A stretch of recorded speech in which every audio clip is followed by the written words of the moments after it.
전 세계가 브레인의 전쟁이에요. 뇌를 누가 정복을 하느냐에 따라서 선진국의 기로에 서 있다.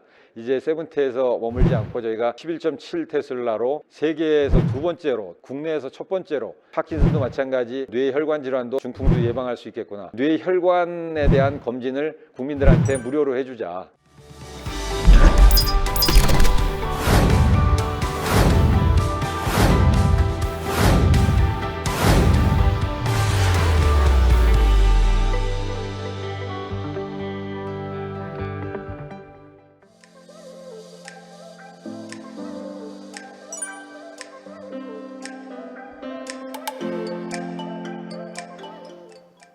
네, 학생 여러분 반갑습니다. 우리 같은 대학교를 대표하는 명품 교양 강좌 지성학 수업을 담당하고 있는 경영학부의 강승환입니다. 반갑습니다.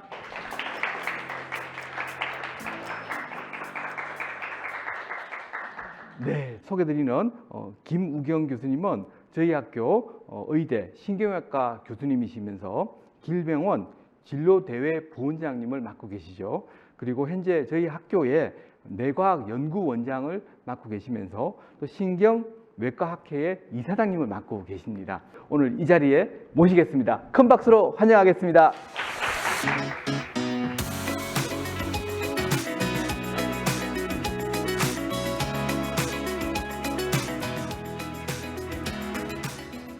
네, 반갑습니다. 사실 저는 이제 아까 소개를 해주셨는데 제가 뇌과학 원장을 맡고 있지만 그런 공학자나 과학자분들을 이렇게 서포트해주고 제가 같이 임상하고 접목을 해주고 그런 역할을 하고 있습니다. 오늘 말씀드릴 내용이 두 가지인데 파트 1에서는 지금 세계에서 두 번째로 11.7 테슬라 MRI라고 하는 것을 초고해상도 진단기기 이거를에 대해서 말씀을 드리고 파트 2에서는 국내 최초로 중성자 치료기를 저희가 개발을 하고 있는데 그거의 개발 현황에 대해서 말씀드리겠습니다. 사실은 이 방대한 두 가지를 가지고 각각 한 20-30분씩 말씀드린다는 게 사실은 무리가 따르는데 슬라이드도 뭐 한 160장 정도 됩니다. 그렇기 때문에 그걸 자세히 설명하는 데는 뭐 몇 시간이 걸리겠지만 오늘 최대한 빨리 또 핵심적인 것만 얘기하면서 일단 기본 개념을 알아가는 시간을 가져보도록 하겠습니다. 중간중간에 여러분들 궁금한 거 있으면 또 질문해 주시면 제가 대답을 해드리도록 하겠습니다. 여기 제목에서 보시다시피 가천대 길병원의 끊임없는 도전이라는 첫 번째 슬라이드가 있습니다. 이것은 저희 아시다시피 가천대학교와 또 가천대 길병원의 설립자이신 이길재 총장님의 항상 구호이십니다. 그래서 저희도 끊임없이 저도 이 병원에 한 35년 있었는데 35년 동안 이런 도전 정신을 가지고 여태까지 오지 않았나 생각이 됩니다. 송도에 가면 인천 송도에 가면 브레인밸리라고 하는 곳이 있습니다. 이 브레인밸리라고 하는 곳에 지금 왜 브레인밸리라고 하냐면 저희가 이런 MRI하고 중성자 치료 이런 걸 개발을 하면서 여기에 이름을 지어야 되겠다 그랬는데 그 이름을 생각해 보니까 우리가 미국에는 실리콘밸리라는 게 있죠. 근데 브레인밸리라는 것이 없다라는 것에 착안해서 저희가 브레인밸리닷컴까지 찾아봤어요. 그랬더니 브레인밸리닷컴의 실체는 없고 브레인밸리닷컴의 도메인은 어떤 딴 사람이 가지고 있으시더라고요. 그래서 그거를 사기는 굉장히 가격이 세서 그거 빼놓고는 브레인밸리자 들어가는 도메인은 저희가 6개 정도 8개 되는 걸 저희가 다 샀습니다. 그래서 브레인밸리라고 하면서 운영되고 있는 것은 저희 인천 송도의 가천대학교 브레인밸리가 유일하다라는 말씀을 드리면서 여러분들이 자부심을 가져도 되지 않을까 생각이 됩니다. 이 송도에 가면 BRC라고 하는 것을 저희 재단에서 가지고 있는데 이 BRC라고 하는 것은 바이오 리서치 컴플렉스라고 하는 겁니다. 여기에는 국내 연구소와 공동 연구 집적 단지를 조성해 놓고 여러 가지 바이오 클러스터, 메디칼 클러스터를 지금 만들어서 여러 가지 기업들이 입주해서 연구도 하고 생산도 하고 저희들하고 같이 콜라보레이션을 해서 70여 개 업체 약 300여 명 이상의 연구원들이 들어와서 연구를 하고 있습니다.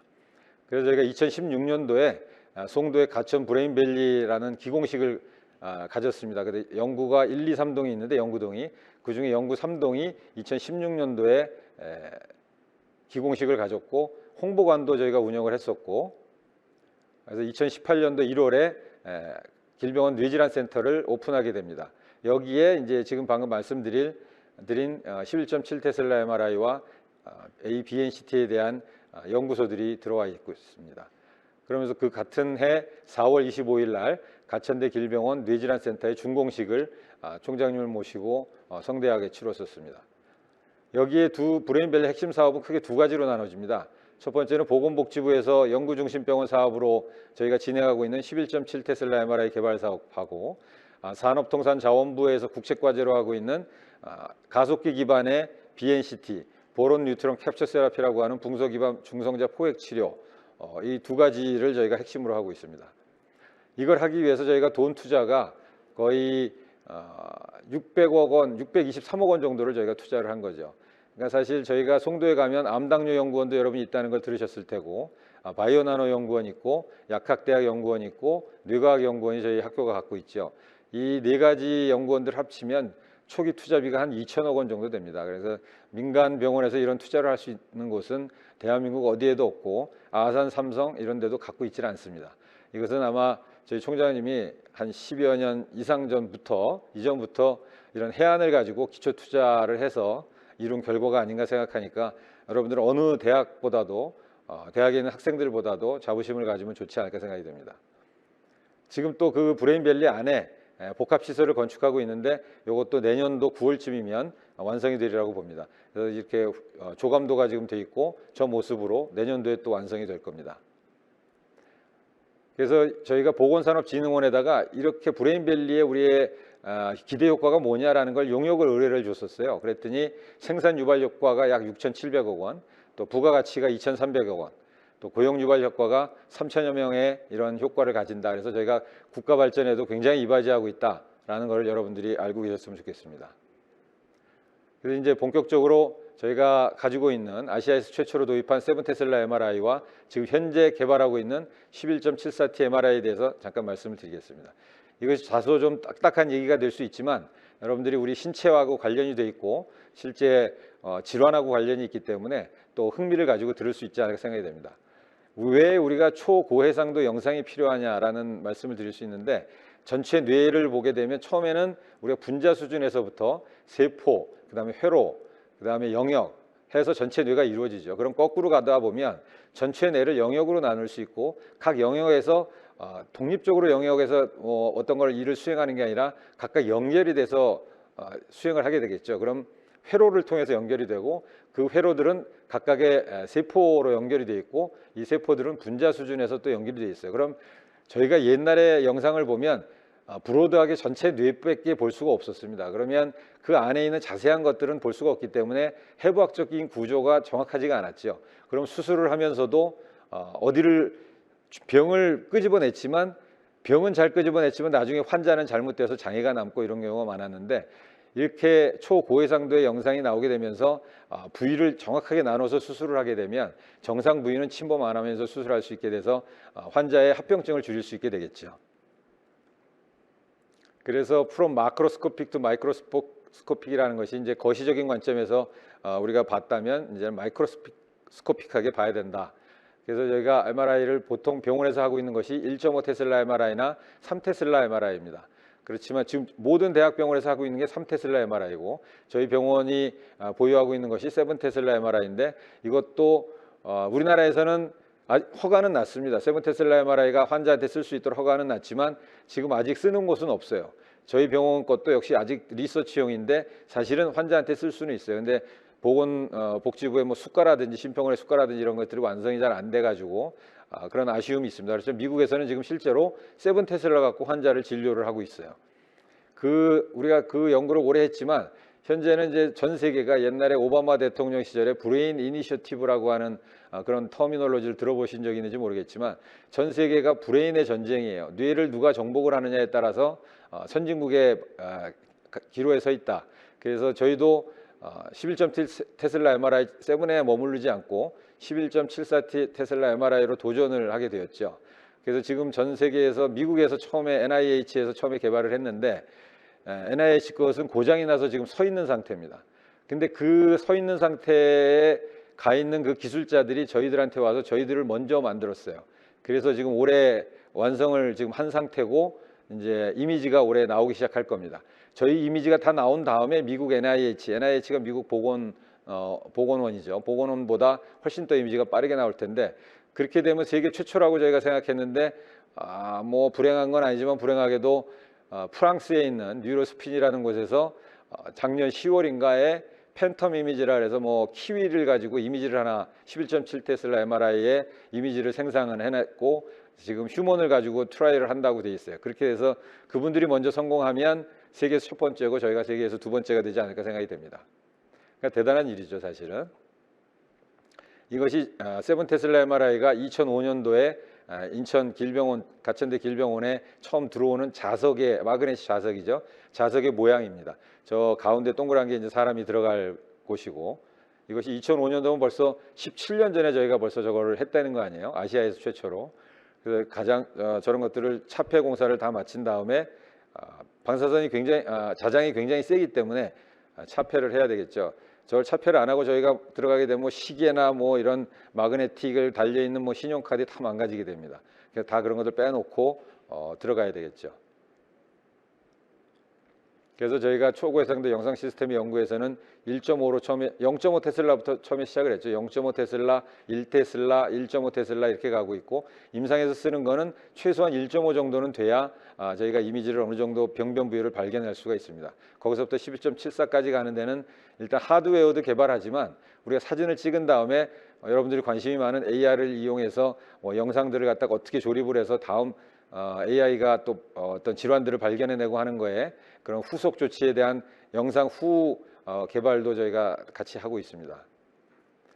대표적인 걸로 1.5 테슬라와 7 테슬라 MRI 이미지를 비교해 보면 왼쪽의 이미지를 보면 저것도 굉장히 세밀하다고 저 당시에는 굉장히 환호를 했었는데 7 테슬라하고 비교해 보면 1.5에서 안 보였던 것들이 저희가 뇌의 중심 부위예요. 뇌의 간이라 그래서 브레인 스템이라 그러는데 안 보이던 가지들이 자세히 잘 보이죠.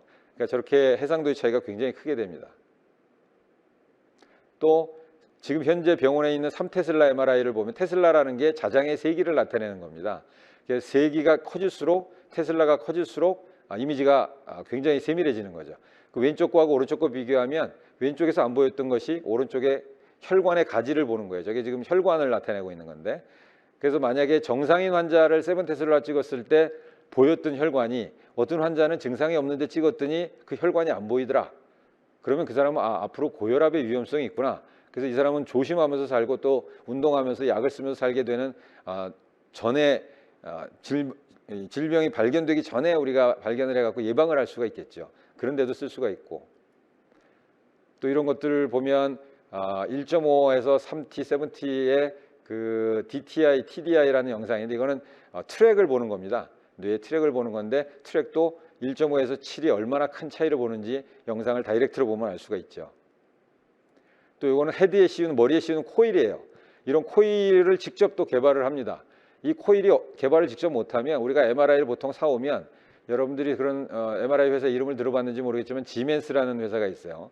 G라는 회사가 있고 지멘스라는 회사가 있는데 그런 지멘스라는 회사들은 다 독일에 있습니다. 거기다가 저런 코일이 망가지면 독일에다가 보냈다가 와야 되면 얼마나 그게 오래 걸리겠어요. 그래서 다른 데서 망가지면 다른 데서는 일단 쓰면 국내에 있는 사람들이 고치다가 저걸 보내야 되면 뭐 한 달 동안 MRI 기기가 쉴 수도 있는데 저희는 자체적으로 저걸 만들어요. 그래서 바로바로 수정해서 쓸 수가 있고 그런 코일을 이용해서도 해상도를 굉장히 차이나게 만들 수 있어요. 왼쪽을 보면 8채널 A채널 코일이 있고 오른쪽에는 12채널 코일이 있는데 8채널짜리를 보면 이 저게 머리 모양이죠. 머리 브레인의 윗부분이 잘 안 보이잖아요. 그렇지만 12채널을 쓰게 되면 윗부분까지 선명하게 보이는 이런 것들을 다 연구해서 좀 더 세밀하게 다가갈 수 있는 것을 연구하고 있습니다. 그 다음에 시퀀스라 그래서 우리가 MRI 촬영을 하게 되면 그 촬영 기법에 따라서 얼마나 영상을 구현해내느냐를 알 수 있죠. 그것들은 공학자들이 다 하시는 건데 이런 플레어 이미지라는 게 있고 왼쪽에 또 MPRAGED라고 해서 마그네티제이션, 레피드, 뭐 그레디언트 에코, 3D 이미지 저도 어려워서 이거 잘 모릅니다. 또 TSE라고 하는 건 터보 스핀 에코 이래가지고 지방을 좀 축소시켜서 우리가 이미지를 얻고 플레어 이미지는 뇌에도 물로 구성되어 있어요. 뇌실이라 그래서 그 뇌실에 있는 물을 갖다가 좀 약화시켜 놓은 다음에 이미지를 찍으면 좀 더 선명한 게 또 나오고 이런 이미지들을 해서 3D 구성도 하고 그래서 이런 처리 기법들도 다 소프트웨어 개발을 하고 있습니다. 그 다음에 우리가 뇌혈관이 굉장히 중요하죠. 뇌출혈이 일어나고 하기 때문에 그럼 보통 정상적인 뇌혈관과 또 약해진 뇌혈관을 우리가 구별해내면 이 약해진 사람들을 케어를 해주면 우리가 뇌출혈을 예방할 수 있겠죠. 사실은 뇌출혈을 예방한다는 것이 굉장히 중요하죠. 뇌암이나 이런 것들은 우리가 치료를 해가는 과정에서 수술을 해서 살 수도 있고 하지만 뇌출혈은 한번 터지면 혼수 상태가 됐다가 다시 물론 빨리 수술을 해서 골든타임을 지켜 살려내지만 후유장애가 굉장히 많이 남죠. 그렇게 되면 온 가정이 무너지는 거예요. 뭐 다 성인이 된 자식들이 있으면 모르지만 학생들이 있다든지 초등학교 중학생이 있으면 아버지가 무너지고 어머니가 무너지면 가정이 다 무너지는 거잖아요.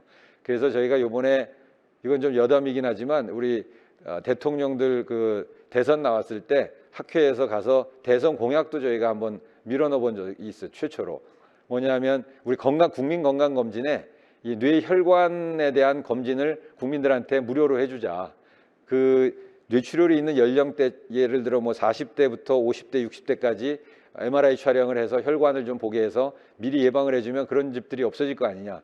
그랬더니 돈이 너무 많이 드니까 나중에 된 다음에 한번 풀어봅시다 이래갖고 지금 이분만 되셨으니까 가서 또 한번 얘기를 해보려고 그럽니다.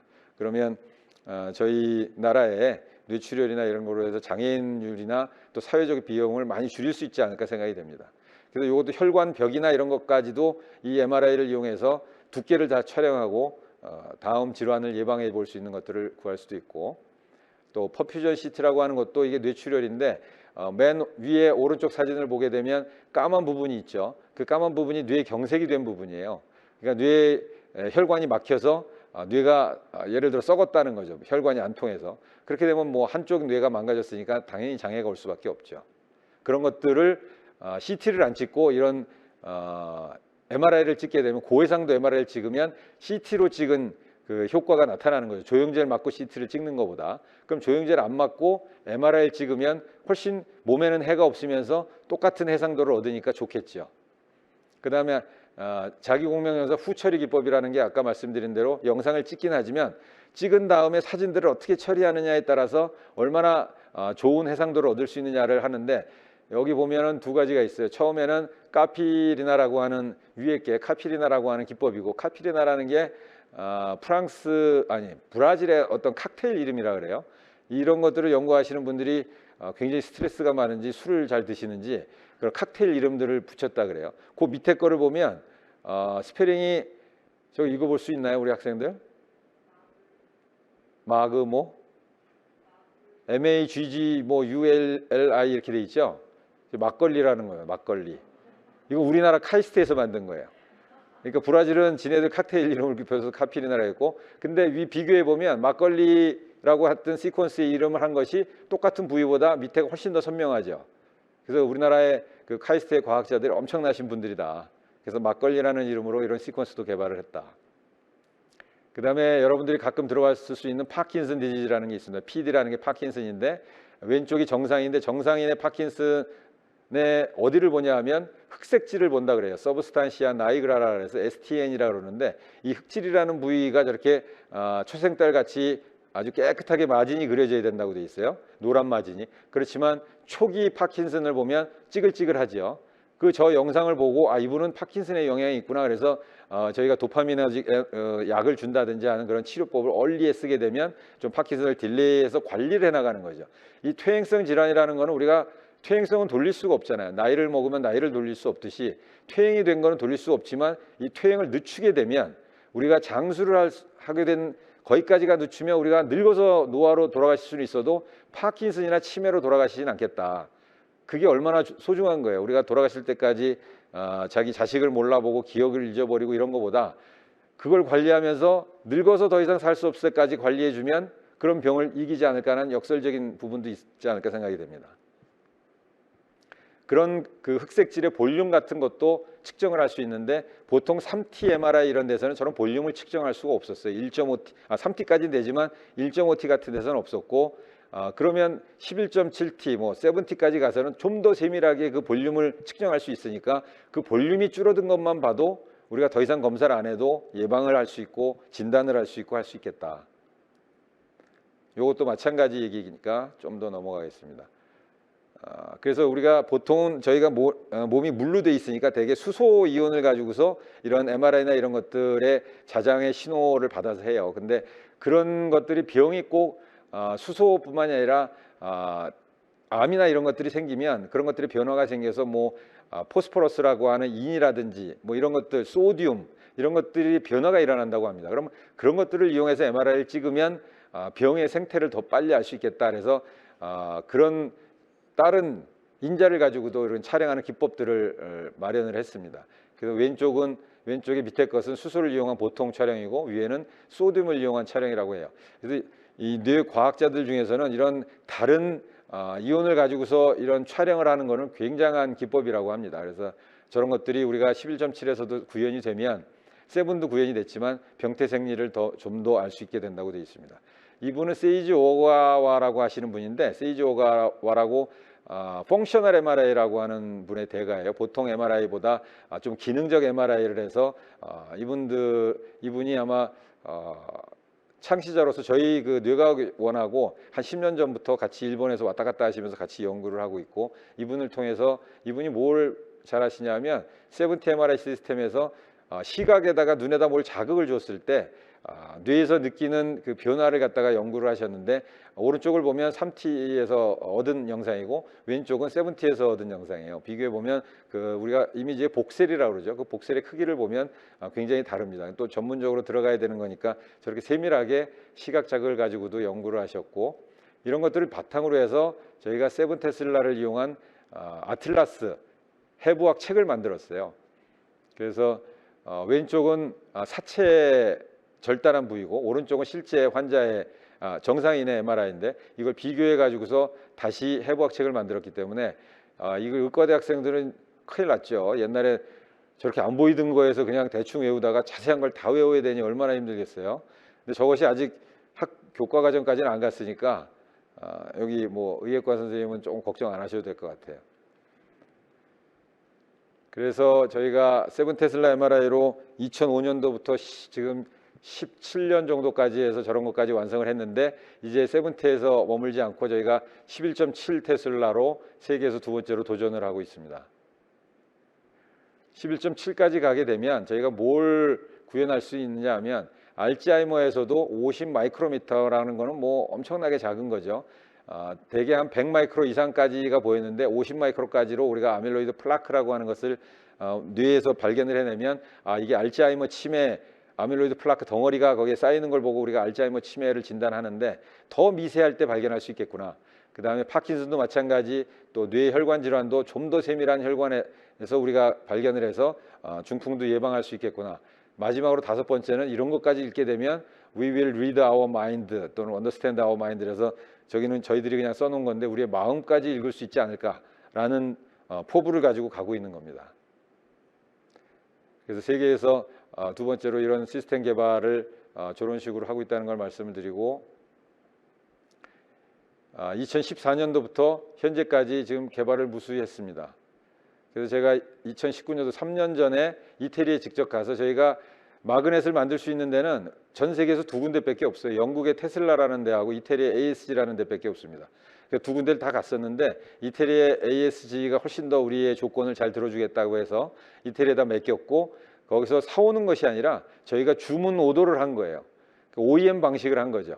저희 자체의 고유한 설계를 해가지고 니들이 이렇게 만들어줘 해서 거기서 완성이 됐다 그래서 3년 전에 거기 가서 마그넷 제작 완료 개소식을 가졌습니다. 그래서 제가 가서 그때 당시에도 저걸 담당하고 있어서 제가 갔었고, 개발자들하고 같이 완성하는 세레모니를 가졌습니다. 요거 잠깐 보시면 어떻게 해서 여기까지 왔는지 간단하게 동영상 보여드리겠습니다.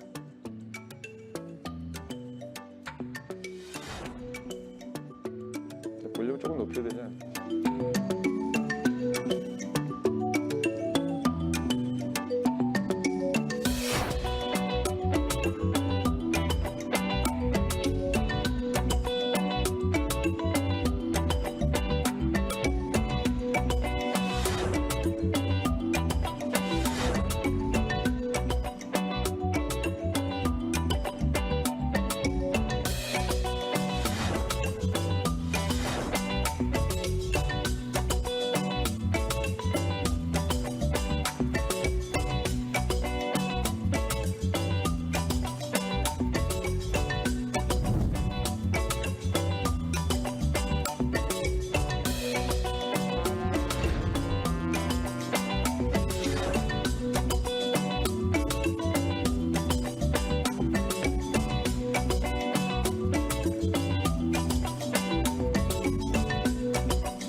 그래서 그 과정들이 지금 이렇게 나와 있고 이게 다 송도에 있는 그 가천 뇌질환 센터에 들어가는 사진입니다. 그래서 이 자장을 올리는 게 굉장히 중요한데 자장 올리는 거 이게 냉각 자장을 올리려면 냉각을 해야 됩니다. 그래서 질소 냉각기를 이용했고 처음에 10.74까지 올렸고 안정이 돼가지고 저희가 11.74까지 올려서 안정적으로 완성을 했습니다. 그래서 요 오른쪽에 있는 거는 펫 MRI, 펫입니다. 펫. 이 펫하고 MRI를 융합을 했을 때 좀 더 MRI는 해부학적인 영상을 보는 거고 펫이라고 하는 건 분자학적인 영상을 보는 거예요. 그러니까 왜 건강검진에도 펫을 찍는다고 하는 뭐 부모님들께서 찍는다고 하는 게 들어본 적이 있을지 모르겠는데 펫을 찍으면 혹시 분자 레벨에서 뭐가 변화가 있다라는 게 몸 전체에서 나타납니다. 그러면 전체에서 그 부위를 다시 자세히 봐가지고 조기에 암을 발견할 수 있는 게 펫이에요. 그럼 그런 펫과 초고해상도 MRI 해부학을 연결하면 더 자세하게 나올 수가 있겠죠. 그래서 저희는 그 두 가지를 연결하는 저렇게 레일을 통해 가지고 환자가 그 침대에 누워 있으면 한쪽으로 들어가서 MRI를 찍고 한쪽으로 레일 타고 와서 펫을 찍어서 그 이미지를 융합하는 세계 최초입니다. 저거에.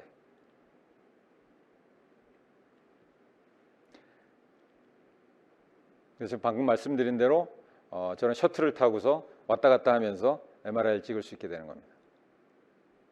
그 다음에 이제 저희가 이걸 갖고 다 완성이 됐기 때문에 동물 실험을 먼저 해야 되겠죠. 영장류를 넣을 수 있는 동물 계류실까지 만들어 놨고 그런 것들을 본원하고 구월동 본원하고 송도 분원에 각각 다 설치가 되어 있습니다. 요것이 이제 아까 말씀드린 미국과 프랑스, 저희 한국 3개국의 지금 MRI 개발 현황인데 미국이 작년에 고장 났다고 돼 있고 뉴로스피나 프랑스에서 이미지를 성공했고 저희들도 지금 올해 이제 성공할 예정으로 가고 있습니다. 이것뿐만이 아니라 이러한 것을 극초장 MRI 시스템을 개발한 보유 연청 기술을 가지고 저희가 다음 과제를 하려고 하고 있어요. 다음 과제는 오픈 MRI라는 겁니다. 오픈 MRI는 아까 여러분들이 궁금해할 수도 있는데 되게 이제 통으로 들어가서 있으니까 환자들이 불안해하니까 저렇게 통에 안 들어가고 오픈된 스페이스에서 MRI를 찍자. 그 다음에 보통 MRI는 누워서 찍잖아요. 누워서 찍으면 허리나 디스크나 이런 관절 질환들은 되게 하중을 유지한 상태에서 병이 일어나는 거잖아요. 그러니까 그런 병이 일어나는 상태에서 그대로 스탠딩으로 해서 MRI 찍자. 그러면 오히려 질환을 더 잘 발견할 수 있지 않을까. 그래서 그런 오픈 스탠딩 MRI를 저희가 도입하려고 하고 있습니다. 저렇게 이게 목뼈인데 일어나 있을 적에는 저렇게 튀어나옵니다. 그렇지만 누워 있을 적에는 저기 쑥 들어갈 수 있어서 누워 있을 때 MRI 찍었을 때 병을 발견하지 못할 수도 있는 거죠. 근데 환자는 아프다 그러고 그러니까 저희가 환자 맞춤형으로 저런 것들을 쓰게 되면 훨씬 더 이니셔티브를 가질 수 있는 겁니다. 그래서 저런 것들을 다 이용해서 지금 다음 단계를 저희가 가려고 하고 있습니다. 그래서 뇌과학연구원은 이런 것들을 이용해 가지고 최첨단의 극초해상도 MRI를 세계에서 두 번째로 개발하려고 하고 있습니다. 이상으로 파트 1을 마치고 우리 학생 여러분들 궁금한 점이 있으면 질문을 받도록 하겠습니다. 네, 우리 차현석 학생. 네, 안녕하십니까. 법학과 3학년 차현석입니다. MRI를 촬영할 때 조영제를 맞는다고 알고 있는데 그 조영제가 일부 사람들한테 부작용이 좀 심한 걸로 알고 있습니다. 그러면 11.74 테슬라 MRI 기술을 도입을 하면 그런 조영제를 맞지 않고도 선명한 촬영이 가능한지 궁금합니다. 네, 지금 말씀하신 대로 그런 부작용을 줄이기 위해서 이런 것들도 개발이 된 거라고 합니다. 왜냐하면 이 조영제라는 거는 아주 발작적인 작용을 일으켜 갖고 환자를 위험에 빠뜨릴 수도 있는 거기 때문에 지금도 아주 조심스럽게 하고 있어요. 우리가 CT 찍을 때 또는 배를 찍을 때 조영제를 넣고 찍죠. 저도 건강검진할 때 한두 번 찍어봤는데 맞았더니 굉장히 뜨거운 느낌이 머리 위까지 쭉 올라갑니다. 그래서 그걸 잘 모르고 했을 적에는 이게 뭐지? 그러면서 굉장히 깜짝 놀라게 되는데 그건 뭐 느낌뿐이지만 실제로 그 조영제가 모든 약은 우리가 몸에 들어가서 해독이 돼야 되잖아요. 그럼 신장이나 간에 가서 해독이 되게 되는데 그런 것들이 약하신 분들은 거기 쌓여가지고 그걸 망가뜨릴 수도 있고 그래서 조영제는 가급적이면 안 맞아야죠. 물론 어쩔 수 없을 때 맞는데 그런 것들이 만약에 이런 고해상도 MRI가 개발이 돼서 그런 것들을 대체할 수 있게 된다 그러면 너무 좋겠죠. 지금도 7 테슬라 MRI 갖고도 조영제 없는 혈관 그런 것들을 조영제 같이 쓴 거하고 마찬가지 이미지를 개발하고 버금감으로써 대체할 수 있습니다. 그래서 아주 중요한 포인트입니다. 다음 또 우리 학생 질문 있나요? 네, 우리 배서영 학생. 안녕하세요. 응용통계학과 2학년 배서영입니다. 현재 MRI 기술이 굉장히 상용화되었다고 하지만 여전히 가격 면에서는 아직까지도 몇십만 원대 정도로 보험 처리가 된다고 해도 조금 부담될 수밖에 없는 가격인 것 같은데요. 만약에 이제 앞으로 MRI의 발전도 그렇고 상용화가 점점 진행됨에 따라 이 가격이 좀 더 저렴해질 수 있는지 그 가능성이 궁금합니다. 뇌 과학은 아니고 이제 뇌 가격인데 지금 말씀하신 거는 뭐 나라마다 특성이 다르겠죠. 저희 나라는 그래도 MRI가 전 국민 보험이 돼 있잖아요. 국가보험제도이기 때문에 거기서 MRI 보험이 안 됐다가 지난번 문케어라는 문재인 대통령 그 공약 때문에 이제 MRI 보험이 뇌 MRI가 보험이 어느 정도 됐었어요. 그러면 의사가 이 사람이 찍어도 된다라고 생각하면 옛날에는 한 대학병원에서 찍으면 한 7, 80만 원 했는데 지금은 한 20%인가 내면은 20, 30만 원 아래로 떨어져서 이제 보험 적용을 받게 되고 그다음에 이것이 개발이 된다 그래서 그 가격이 싸지는 건 아니고 MRI를 보험을 해줄 수 있다라는 거는 국가 재정이 튼튼해지면 해줄 수 있는 겁니다. 그래서 우리가 그렇게 되면 의료보험료를 많이 내야 되겠죠. 직장인들도 돈을 뭐 10만 원 냈으면 20만 원을 내고 쌓이면 그 돈을 갖고 MRI를 보험으로 찍어줄 수가 있겠죠. 왜냐하면 저런 것들은 가격이 개발하는데 비싸니까 저런 것들을 다 찍어줄 수는 없는 거죠. 모든 사람을. 그러니까 그거는 이제 국가의 보험 정책에 따라 다른 문제고 그러면서도 저런 것들이 보험이 되면 환자들한테 더 좋으니까 국가가 부강해지면 돈을 많이 써가지고 좋은 기계들을 환자들이나 국민들한테 좋은 서비스를 해줄 수 있게 되겠죠. 또 다른 질문 있으실까요? 네, 윤태영. 안녕하세요. 간호학과 4학년 윤태영입니다. MRI 촬영 시간이 긴 편이고 또 폐쇄공포증 환자나 이제 협조가 어려운 환자한테는 적용이 쉽지 않은 것으로 알고 있는데 11.74 테슬라 MRI가 적용이 된다면 이러한 점이 개선이 가능한지 궁금합니다. 네, 그 MRI 찍는데 한 2, 30분, 길게는 3, 40분이 걸릴 수도 있는데 그럴 때 가장 문제점이 그렇게 한 자세로 좁은 공간에 오래 앉아 있는 겁니다. 오래 누워 있는 거죠. 그렇기 때문에 불안에 떨고 또 이런 약간 그런 거에 패닉 상태 되시는 공황 장애가 있으신 분들은 굉장히 어려움을 겪는데 11.7 테슬라 MRI도 역시 그렇게 큰 공간은 마련하지 못하고 있습니다.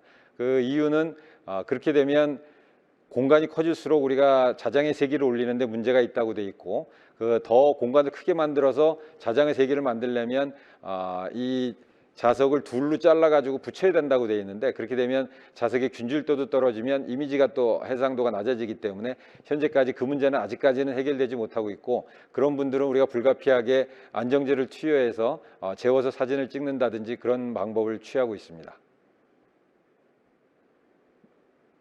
네, 우리 마지막 차현석 선생님.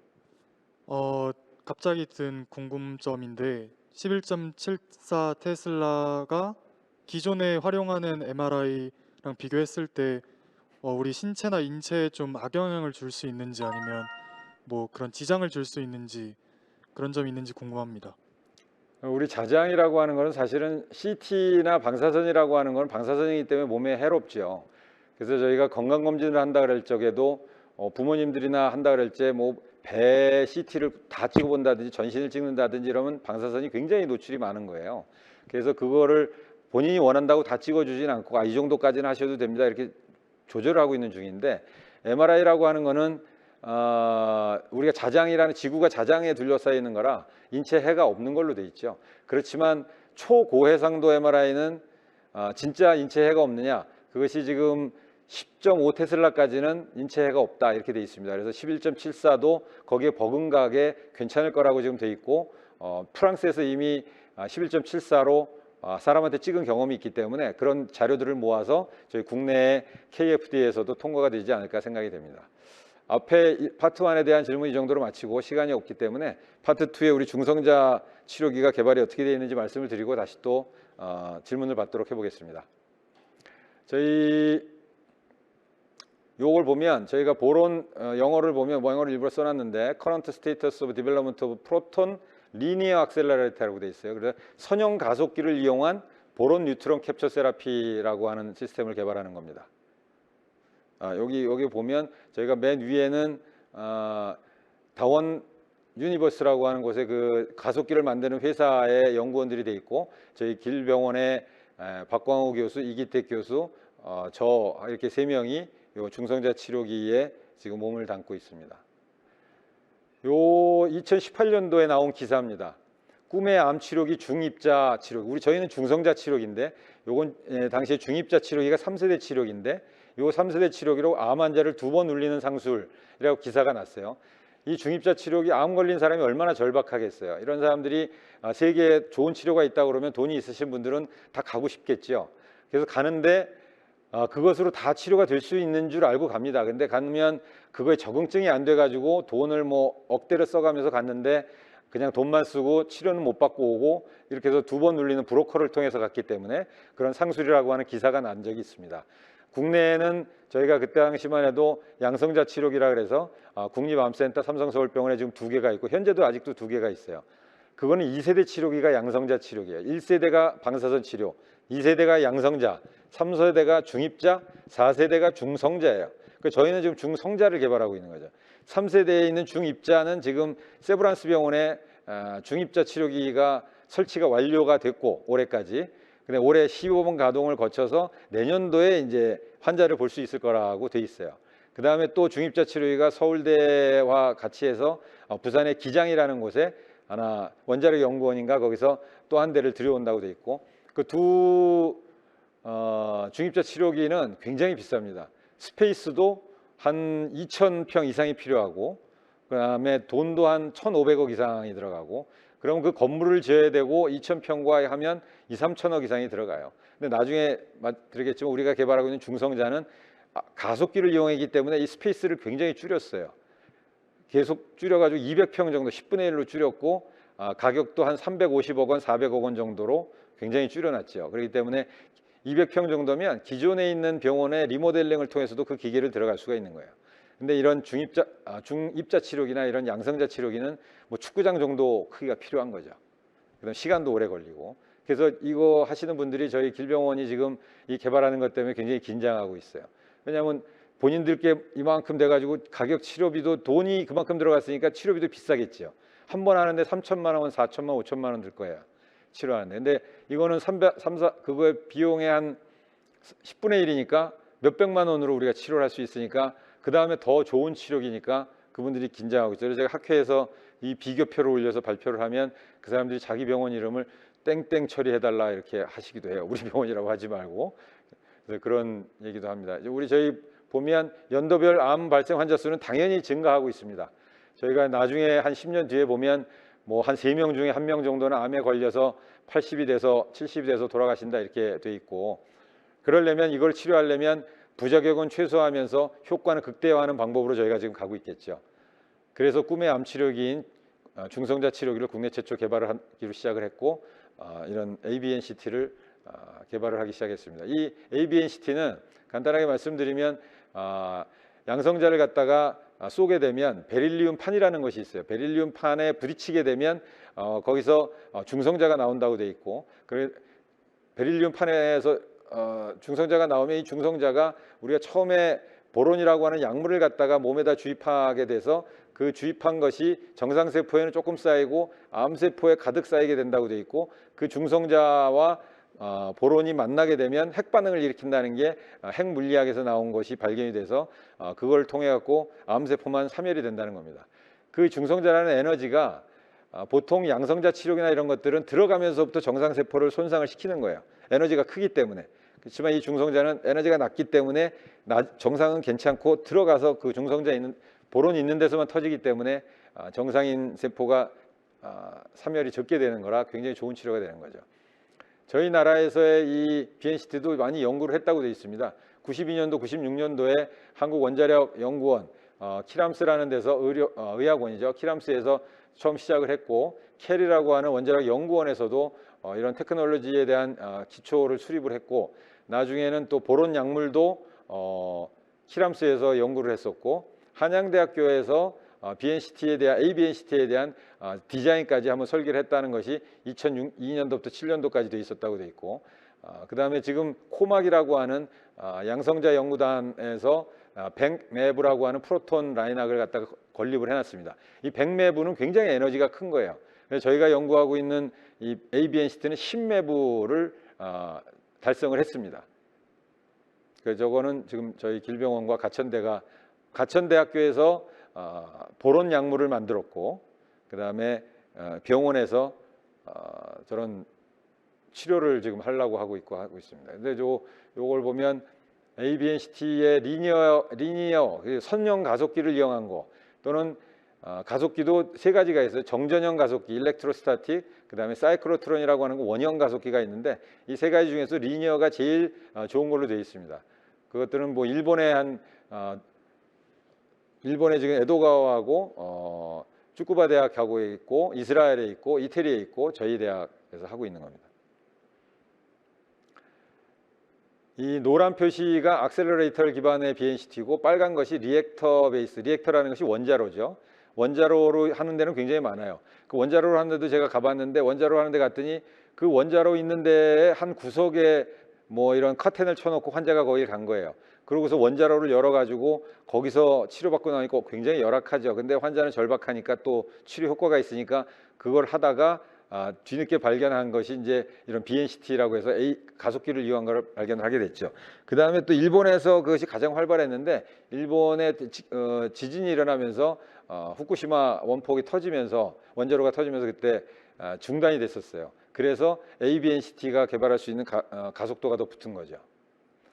저희 인천에 이런 질환센터에 있다는 것이고, 아까 말씀드린 대로 저희 산자부 과제로 해서 2016년부터 지금 5년 동안 과제를 했고, 작년 6월에 과제 보고서를 올렸고, 이건 저희 혼자 못하고 이런 가속기를 만드는 회사, 또 이런 약물을 만드는 회사, 또 이 다원시스 다원메닥스라는 회사는 저희들이 고속철도를 만드는 회사였대요. 그 고속철도를 만들었는데, 일본에다가 그걸 고속철도를 만들어 수출을 했는데, 가봤더니 그런 걸 이용해서 저런 암 치료를 하더라. 그래서 우리나라에서도 할 수 있지 않을까. 그래서 이 회사가 전국에 있는 병원들을 찾아다녔어요. 그러다가 뭐 서울대, 연대, 고대 다 찾아다니고 아산삼도 찾아다녔는데, 마지막으로 저희한테 와서 뇌과학연구원, 가천대 뇌과학연구원이 최고다. 그래갖고 저희하고 일을 하게 된 겁니다. 그래서 저희가 지금 임상 연구를 서울대, 아산, 삼성, 세브란스, 카톨릭 이런 사람들을 다 데리고 가천대 길병원이 주관기관이 돼가지고 이 사람들이 참여기관으로 이 개발을, 임상 실험을 할 예정이에요. 굉장히 자랑스럽죠. 그래서 이 뉴클리어 리액터라고 하는 원자로를 이용한 거는 저 빨간 것으로 되어 있지만, 굉장히 원자력이기 때문에 굉장히 해가 되겠죠. 그다음에 거기서 나오는 폐기물도 있겠죠. 그다음에 많은 사람이 필요하게 되겠고, 그렇기 때문에 저걸로서 병을 치료할 수 있고 병원하고 가까이 있을 수가 없는 거죠. 저희도 대구인가 대전에 있었죠. 거기만 있으니까 서울에 있는 병원하고 연결이 될 수가 없고, 환자의 가동성이 떨어지기 때문에 그 원자로를 이용할 수가 없는 거예요. 그래서 붕소와 중성자 핵반응 에너지로 선택적 암세포 참여라는 BNCT를 개발하고 있고, 이걸 하려면 의약품을 개발해야 된다고 돼 있고, 치료 계획 시스템 TPS라고 해서 트리트먼트 플래닝 시스템을 소프트웨어를 개발을 해서 사전에 환자들을 서베이하고 어떻게 치료할 계획을 다 세운 다음에 중성자 발생 장치가 또 있어야 되겠죠. 이 세 가지를 5년 동안 제가 개발을 한 겁니다. 그래서 되도록이면 낮은 에너지를 가져야 정상을 세포에 해가 졌기 때문에 낮은 중성자 에너지를 하는 것이 목표였고, 그래서 아까 얘기한 대로 10MeV를 갖다가 저희가 완성을 했고, 세포 단위로 치료하면서 한 번에 치료하는 거, 양성자 치료기는 지금 10번 정도 치료하는 경우도 있어요. 근데 이거는 1시간 이내에 한 번 치료로 암을 치료하자라는 게 목표로 해서 과제를 지금 하고 있는 겁니다. 일본에서도 94년 이후에 본격적으로 그 원폭 이후에 상용화를 추진해서 지금 2년 전에 겨우 FDA 승인을 얻었어요. JFDA 승인을 얻은 거죠. 근데 이게 굉장히 오래전부터 연구는 해왔지만 상용화되는 거는 지금 몇 년 안 되고, 그것도 일본만 돼 있고, 그러니까 저희 나라가 이거를 올해 지금 임상 실험을 해서 되게 되면 2, 3년 이내에 국내 환자들이 외국에 나갈 필요가 없게 되는 거죠. 이런 플랜을 가지고 저희가 했었고, 이게 실제 환자 사진인데, 환자가 두경부암이 있는 환자, 얼굴에 있는 환자가 이렇게 앉아 있습니다. 중성자가 나오는 입구에. 그렇게 되면 왼쪽에서 액셀러레이터 시스템으로 해서 중성자를 쏘게 되면 저 피부 사진에서 왼쪽에 있는 것 같이 저렇게 피부암이 있었는데, 저걸 6개월 치료했더니 흔적 정도만 남아있고 그 밑에 것도 거의 흔적만 남아있어요. 저거를 만약에 암이라 그래서 저희가 칼로 나이프로 수술로 치료했다 그러면 얼굴이 뭐 엉망이 됐겠죠. 미용을 할 수도 없고. 그러니까 저건 너무너무 획기적인 거가 되겠죠. 그래서 보통 방사선 치료의 1년 생존율을 10%만 떨어져도 이게 굉장한 신기술이라고 돼 있다고 돼 있어요. 근데 지금 1년 생존율이 거의 2배 가까이 지금 돼 있고 2년 생존율도 1.5배 정도 이 치료를 해서 나오고 있습니다.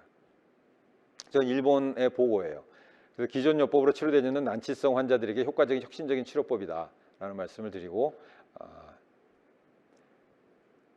이 2020년 3월에 아까 유효성 입증으로 상용화가 되었다. 요것이 지금 송도에 저희 가천 뇌질환센터에 설치되어 있는 기계 모습입니다. 중성자 발생장치. 저것이 지난달에도 복지부에서 뭐 산자부에서 과기부에서 다 와서 보고 갔어요. 이건 뭐 저희밖에 없으니까. 그래서 너무 고맙다고 이런 걸 개발해 줘가지고 감사하다는 말씀을 듣고 있고 저 밑에 2, 3층에 가보면 치료실이 2개가 있습니다. 그래서 2사람을 동시에 치료할 수 있게 1시간에 양성자 치료기는 거의 몇 시간이 걸리기 때문에 하루에 한두 명 정도 치료하나 제가 그렇게 들었고 저희는 2명으로 해서 하루에 거의 1시간 이내에 치료하니까 한 8명, 10명 목표가 굉장히 많은 환자를 치료를 할 수가 있죠.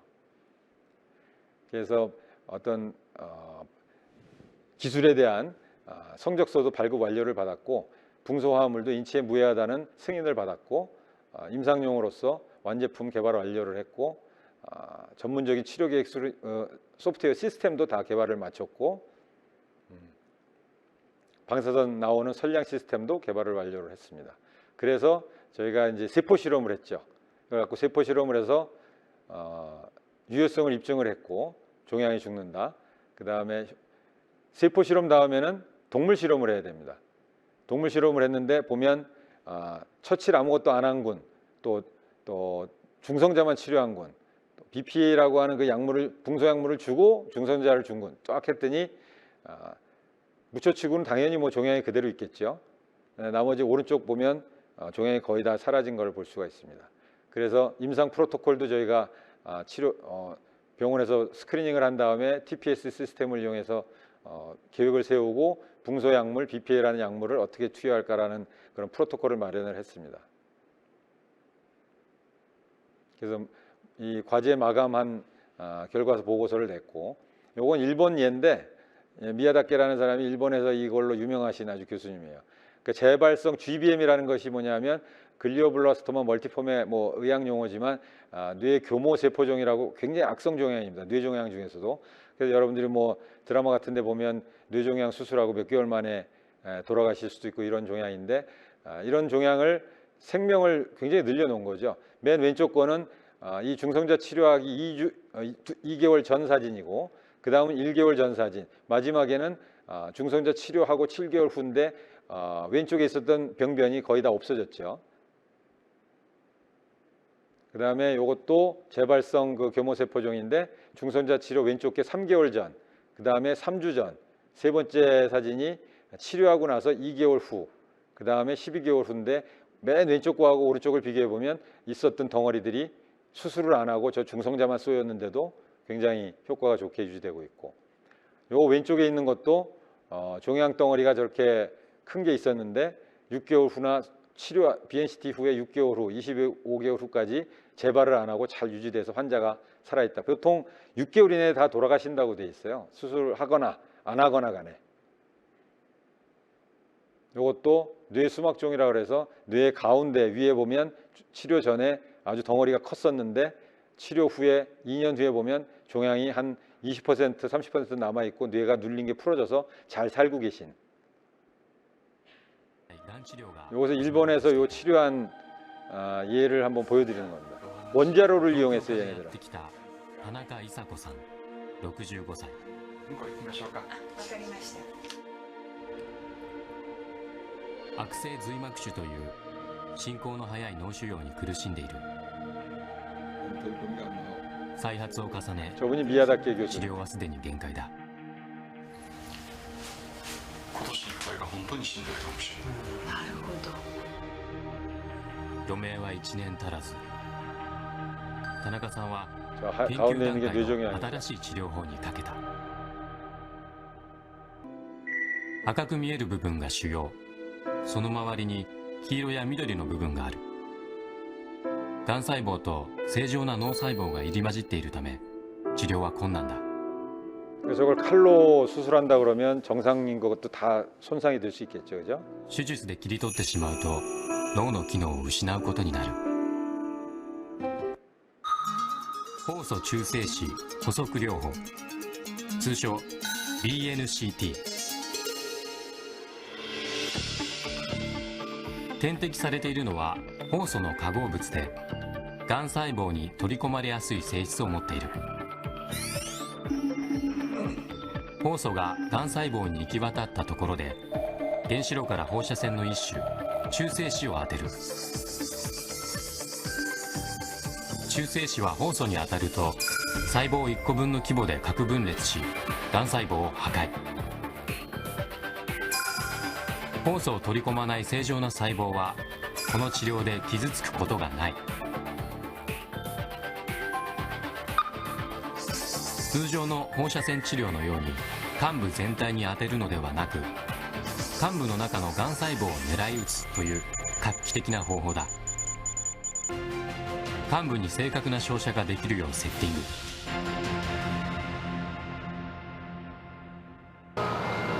원자로기 때문에 저렇게 電子を 거대한 장치들이 開 있는 いた。中性子が外に漏れないよ 저기에 뭐 병실이 있거나 이런 것도 없어요. 저 뒤에 보면 그냥 침대가 돼 있죠. 그냥. う照射開始。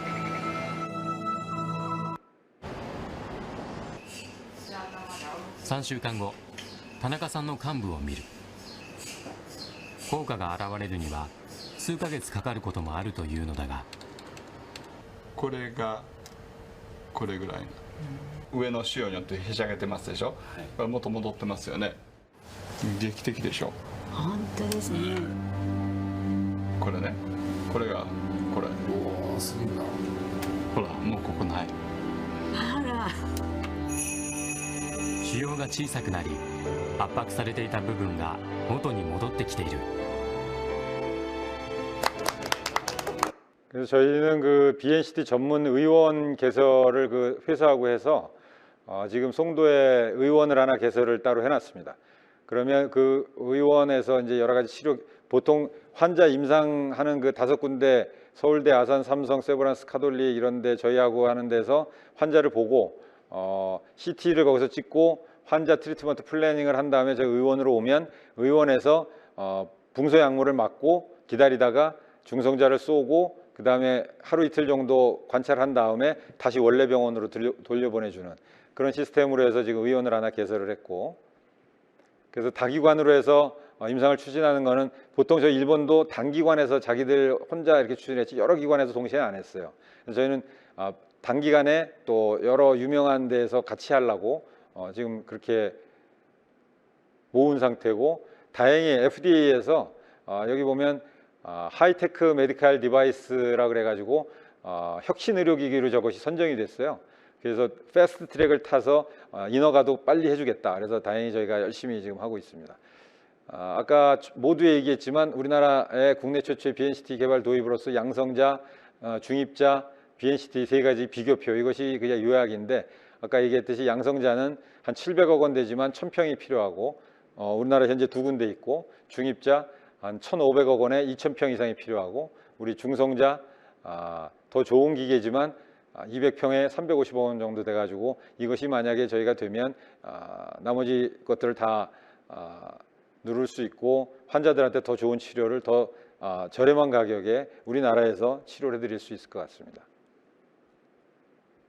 그래서 여러 가지 과제를 통해 가지고 저희가 예방도 하고 진단도 치료도 또 재활까지 저희가 가천대 길병원에서 국내 최초뿐만 아니라 세계에서 2번째로 그런 초고해상도를 개발함으로써 선두주자가 될 것입니다. 이 지구에서 저희가 인천에 있는 송도에서 이것이 개발이 될 거라고 생각이 되고, 저희가 임상이 2024년도까지 완성이 되면 가천 브레인밸리도 완성이 되지 않을까 생각이 됩니다.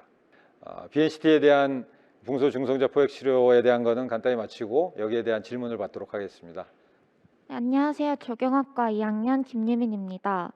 BNCT 기술에서 붕소가 사용된다고 말씀해 주셨는데 왜 이 붕소가 이 물질로 선정이 되었는지 또 다른 물질로 대체될 수는 없는지 궁금합니다. 네, 좋은 질문이신데 대개 핵 반응을 일으켜서 지금 붕소하고 중성자하고 만나서 핵 반응을 일으켜서 암세포를 사멸한다고 돼 있잖아요. 그런 것들이 핵 물리에서 붕소하고 중성자가 만나면 그렇구나라는 걸 알게 돼 가지고 이걸 의료에 응용을 한 겁니다.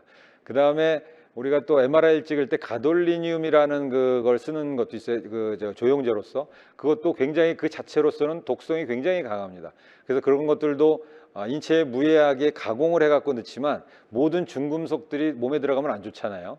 그래서 이 붕소도 마찬가지지만 그래서 붕소도 몸의 인체에 무해할 수 있도록 가공을 해가지고서 들어가고 이게 암세포에만 이렇게 쌓이게 되는 것도 정상세포에도 쌓이지만 암세포에는 BBB라고 하는 블러드 브레인 베리어라고 하는 그 장벽이 있는데 그 장벽이 질환이 생기면 장벽이 깨지기 때문에 그 깨진 장벽 틈을 통해 가지고서 붕소가 쌓이게 되는 겁니다. 그래서 암세포에 더 많이 쌓이게 되고 그래서 중성자를 쏘게 되면 암세포만 죽게 되는 겁니다.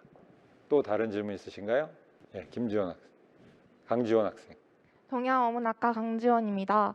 기존의 표적 항암 치료와 중성자 암 치료기가 무슨 차이가 있는지 궁금합니다. 표적 항암 치료제라고 하는 거는 뭐 아시다시피 이제 폐암이든지 뭐 이런 거 지금 폐암에는 가장 많이 표적 치료가 지금 유행하고 있는데 그런 것들은 약물을 통해서 항암제 약물을 통한 타겟팅이라 그래서 그런 표적 치료라고 쓰고 있고 이 중성자 치료기라고 하는 거는 표적 치료기라고도 하지만 이건 라디에이션을 이용한 표적 치료죠. 붕소 플러스 방사선을 이용한 표적 치료라고 할 수 있죠. 그러니까 보통 얘기하는 표적 치료는 약물에 의한 표적 치료고 이 BNCT는 방사선과 약물을 동시에 이용한 타겟 치료다 이렇게 구분할 수 있을 것 같습니다. 네, 박유현 학생. 네, 인공지능 전공 박유현 학생입니다. 아까 교수님께서 퇴행성 질환 치료에 이제 치료가 사용이 된다고 들었는데 혹시 이 치료법이 치매나 알츠하이머 같은 그런 질환 치료에도 어떤 효용이 있는지 궁금합니다. 이 BNCT는 지금 암에 대한 치료지 퇴행성에 대한 치료는 아니고요. 퇴행성에 대한 치료, 알츠하이머라든지 뭐 치매라든지 파킨슨이라든지 이런 것들은 이제 약물 치료로 나가는 거죠. 그다음에 이거는 어떤 종괴를 형성하거나 덩어리를 형성했던 이런 것들에 대해서 치료하는 것이 중성자 치료기고 퇴행성 치료기라는 거는 치료는 좀 다른 문제, 약물 치료에 대한 영역입니다. 그래서 퇴행성에 적용되는 부분은 아니다. 또 우리 김유민 학생. 조경학과 2학년 김유민입니다. 이제 방사선 치료를 생각하면 머리가 빠지는 부작용을 떠올리게 되는데 네. BNCT 기술을 활용한다면 이러한 부작용도 개선이 될 수 있을지 궁금합니다. 네, 그렇죠. 이 머리 빠지는 게 굉장히 암 환자들에게 고통스러운 부분이고 또 자신을 좀 사회에 나오지 못하게 하는 집안에만 있게 하는 이런 거기 때문에 가발을 쓰기도 하고 뭐 이러잖아요. 그래서 보통 방사선 치료에서는 그런 힘든 부분이 있는데 이런 중성자 치료기는 두피에 들어가는 방사선의 양을 굉장히 줄임으로 해가지고 헤어 폴리클의 손상을 적게 해서 거기는 통과시키면서 암 그 세포에만 가서 핵반응을 일으키게 하는 거기 때문에 그런 부작용을 최소한으로 줄일 수 있는 치료법이라고 되어 있습니다. 네, 박유현 학생. 네, 인공지능 전공 박유현입니다. 아까 BNCT 치료법을 활용하니까 최대 수개월 정도 효과가 나오기까지 시간이 걸릴 수 있다고 했는데 그 이유가 궁금합니다. 이제 치료를 했을 때 바로 그것이 붕괴되지 않기 때문인지 아니면 수개월 동안 그게 천천히 붕괴가 되는 것인지 궁금합니다. 그렇죠. 그게 이제 하자마자 덩어리가 있는데 쏘자마자 싹 없어지고 이런 건 아니고요. 그렇게 될 수는 없고 그 세포 자체가 사멸돼가는 기간이 세포마다 다르겠죠. 그러니까 그게 뭐 3개월 걸리는 사람도 있고 병에 따라서 6개월 걸리는 사람도 있고 그런 거지 하자마자 싹 없어지고 그런 건 아닌 것 같습니다. 채팅창에 박용호 학생의 질문이 들어왔네요. BNCT 기기의 비용이 오히려 이전 기기들보다 적다고 말씀하신 걸로 기억하는데 이로써 암 치료 기대 비용이 줄어드는 것을 기대할 수 있을까요? 당연히 전체적인 암에 대한 치료 비용도 있겠지만 대개 양성자 치료기를 쓴다든지 뭐 중입자 치료기를 쓴다든지 했을 때 그 비용보다는 BNCT 기기로 인한 그 비용이 당연히 적기 때문에 암 치료 비용이 줄어들 수 있을 것으로 생각이 됩니다. 네, 지금 뭐 강의도 파트 2, 파트 1, 파트 2로 나눠서 진행을 했지만 또 너무 방대한 양이기 때문에 여러분들이 이해가 얼마나 잘 됐을지 모르겠습니다.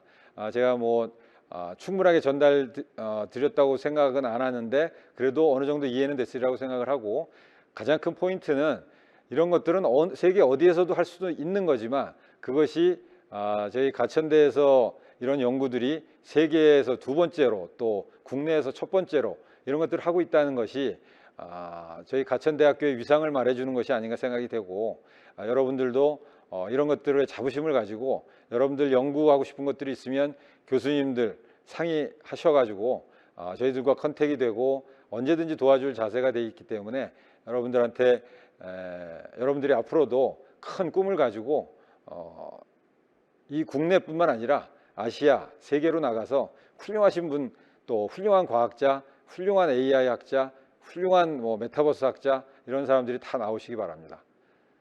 감사합니다. 네.